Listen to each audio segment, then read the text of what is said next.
So I no longer own a traditional guitar amp. If you've been following this channel for any length of time, you probably know that I use an HX Stomp, and previously I've been running it through the effects loop on my amplifier when I'm at home, and then when I go to gigs I tend to do that through the house amp or just plugging directly into the PA. My kind of journey with digital modeling in the HX Stomp started around 2020, maybe 2021, where I originally had the idea that if I sold all of my pedals and my pedal board, I would make enough money that I could buy an HX Stomp, and then I had the whole world of effects at my fingertips. That was great for a while. I did that for a really long time, where I was still using I had a Mambo amp, which if you aren't familiar is a boutique amp made out of England. They're fantastic amps if you are in the market for a small lightweight amp. Then last year I went on a cross Canada tour, and I toured. It was a bit of a crazy endeavor, but it was two bands touring at once. It was my jazz trio and then a pop project that I play in as well. And for those of you who haven't toured as an independent artist, it's really not glamorous, and you need to make a lot of concessions in terms of what you bring and all of these different things. So I ended up programming the HX Stomp so that I had amp models of everything that I could use and all of this other stuff. And I just went on tour with my Kinnell Archtop, which I have a video on the channel if you aren't familiar with this guitar, and my HX Stomp. And at venues, I either ran through the effects loop so that I had a repeatable sound, or I ran through the front of house. And that ability to have the exact same sound, pretty much. Again, I might have to do subtle EQ tweaks, depending on the venue, depending on the space. But I had pretty much the same sound everywhere I went, and it's all in this little package that fit in my gig bag. That is what really kind of got me started on this journey of maybe I don't even need a guitar amp at all. So I ended up selling my amp, and I've replaced it with an Alto TX308 PA speaker. Now, this is a little 8-inch PA speaker. It's a little bit bigger size-wise than my amp was, but it's about 7 pounds lighter. It's crazy portable, and there's been a couple benefits that I just wanted to kind of run through with this, because in case you're looking at doing something like this yourself, this whole belief kind of came from the fact that once I got the HX Stomp and started realizing how little I could take to gigs, that was kind of what got addicting about it.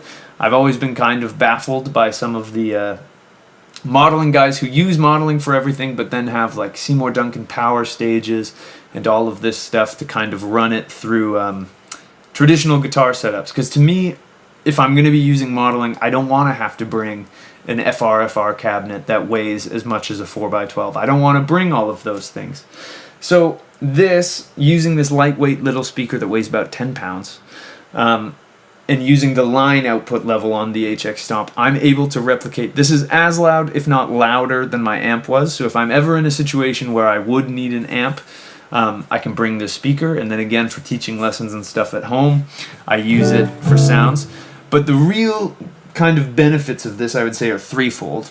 The first is I get a much more realistic idea of what my stuff is going to sound like, because it's a totally balanced speaker, and it mimics what the front of house would sound like if I were to run directly into the soundboard at the gig.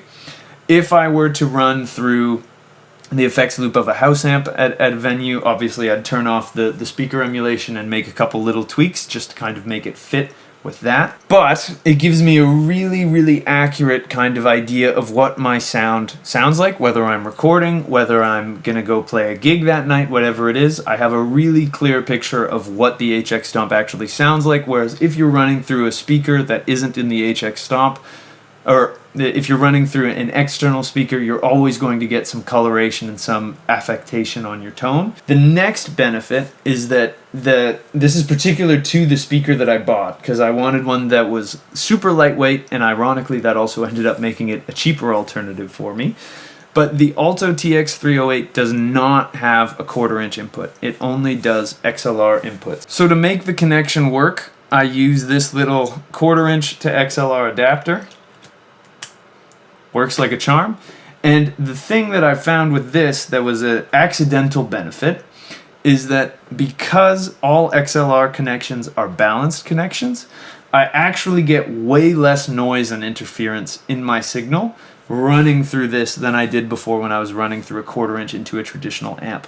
So that's a huge benefit for me, especially because in this particular music corner of my condo, I'm right next to the power mains for my building, so I used to get a lot of electrical interference, and using a balanced connection has actually cut out a bunch of that, which is awesome for me. So there's 2 other kind of really quick benefits to this I'd like to touch on. The first is, if I was ever to bring this to a venue and not be running straight into it, I wanted a little bit of stage volume. There's a line out built into it, so I can bypass a DI box entirely, and the sound guy can just run an XLR out of the back of this, which is awesome.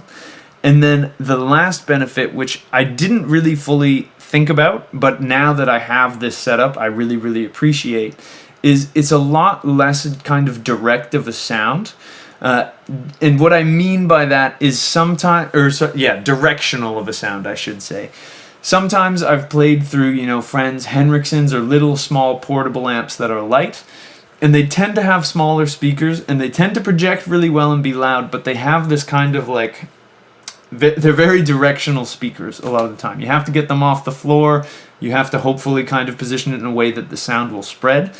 And with this PA speaker, what I've noticed playing is that my sound feels a lot more wider and 3-dimensional, which is something that I've really started to love, because sometimes at gigs, you'll dial yourself in, and then you'll go play and you can't really hear yourself at all, and you wonder what the people are hearing out there because the amp isn't angled at you in the ideal kind of way.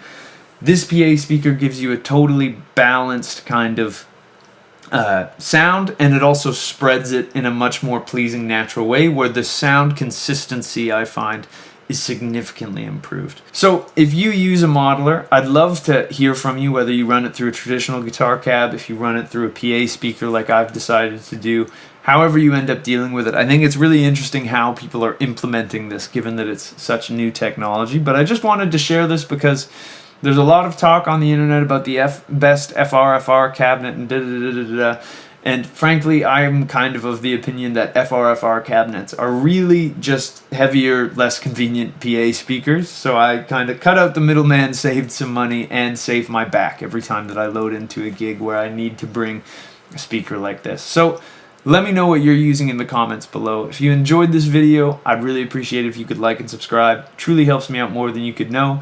If you want to take a guitar lesson with me, there's a link to that down in the description as well. You can get in touch with me. I'd love to work with you on whatever's troubling you on the guitar. If you like these videos and wanted to support the free educational content that I put out every week, you can sign up for my Patreon down below as well. All of my patrons get early access to videos, as well as some exclusive behind-the-scenes kind of looks at what I'm doing. I also have a video course all about triads for sale, and an ebook all about scales and arpeggios that are pretty reasonably priced down there, so I'd love for you to check those out.